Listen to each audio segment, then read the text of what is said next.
सबसे पहले आप सबको हाथ जोड़कर नमस्कार। आदरणीय पंडित जी अमरनाथ जी, बलवान जी, रणदीप जी और मेरे साथ आए शेरसिंह जी, अनिल जी, इस गांव के बुजुर्गों नौजवान साथी। देखिए, चुनाव की घंटी अब से करीबन 1.5 महीने के बाद बजने वाली है और सभी पार्टियां लोगों के बीच में जाकर के अपनी पार्टी का प्रचार प्रसार कर रही है और उसी दिशा में कांग्रेस भी अलग अलग तरीके से लोगों के बीच में जाकर के प्रचार कर रही है। और इसी कड़ी में आज हम आपके गांव में आए हैं, हम अपने विचार रखने के लिए, आपको बताने के लिए कि भी कांग्रेस ने क्या किया है और दोबारा कांग्रेस की क्यों जरूरत है। इसीलिए हम आपके बीच में आए हैं। मैं यहाँ पर आया, मेरे साथी आए, आपने स्वागत किया, आपका बहुत बहुत धन्यवाद।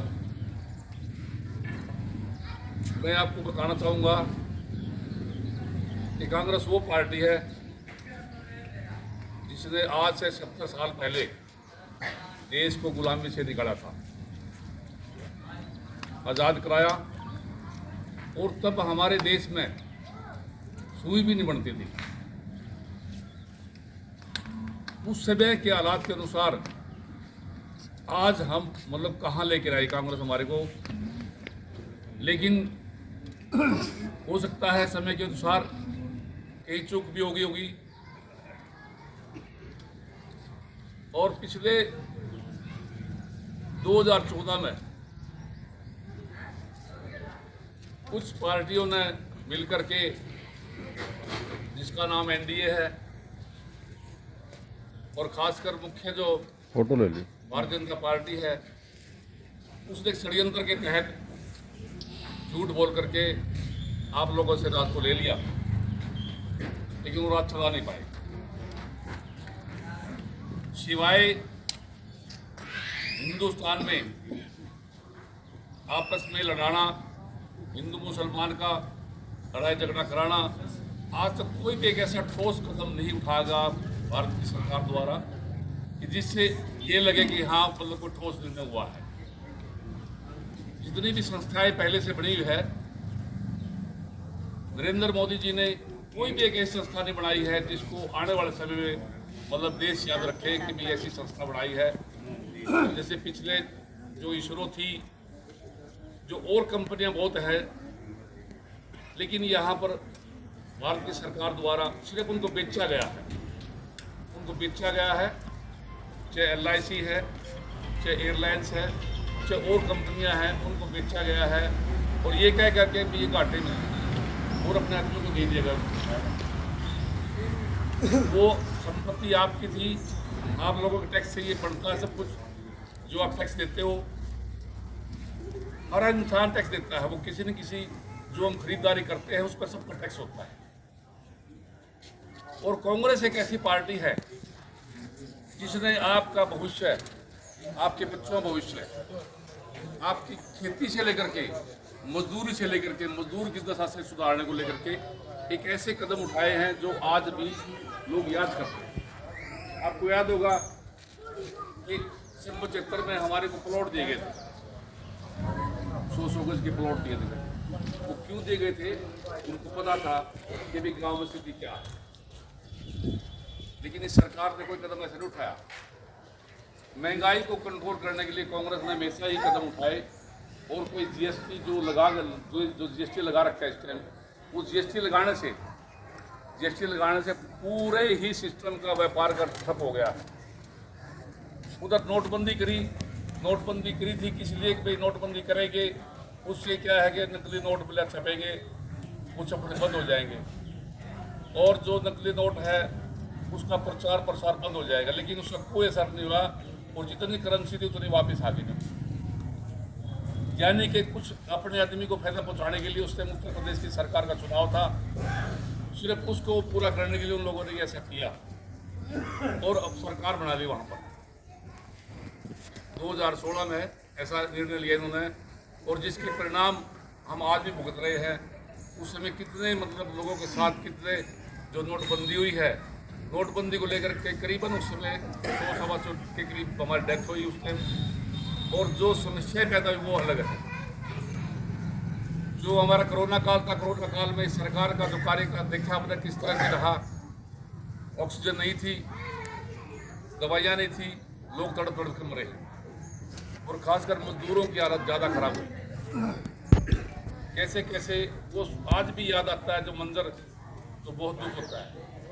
मेरा कहने का मतलब ये है कि इस सरकार में कांग्रेस की सरकार में काफ़ी अंतर है। अगर आप देखो तो विचार करो तो, और आज विचार करने की जरूरत भी है क्योंकि समय आ गया है। इसी तरह से झूठ बोल लेंगे, आपको बताएंगे आपको। अभी कल जो ना कह रहे भाई MSP पे खरीद लेंगे। अरे MSP खरीदो, तुम गारंटी दे दो, MSP खरीद लेंगे। गारंटी देते लेकिन कहते भी खरीद देंगे।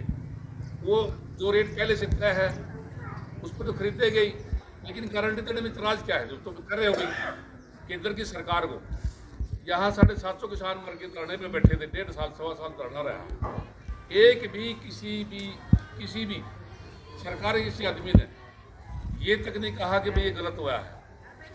उनकी जो बेचारे की जो मृत्यु हुई है, जो उनके शहीद हुए हैं, किसी ने 2 शब्द नहीं कहे। अभी जो हमारी जो सरकार है, जो आने वाली सरकार है, जो हरियाणा सरकार है, उसने संकल्प लिया है कि भाई हम जो शहीद हुए हैं उनको भी हम मतलब ना 20-25 लाख या 50 लाख रुपये दिए जाएंगे और एक घर से नौकरी दी जाएगी। और आने वाली सरकार में जो हमने जो संकल्प लिया है 6000 पेंशन करेंगे, सिलेंडर 500 रुपये का होगा। तो इस तरह की जो हम 10 स्कीमें वो लेकर के आ रहे हैं। और जो 100 गज के प्लाट है जो हमें पहले जो दिए गए थे, पिछले 10 साल में जो दिए गए थे उसमें कुछ रह गए थे। पंडित जी में ये 30 थी हमारे नाथुराम जी में, फिर इसके बारे में क्या जनता को समझेगा?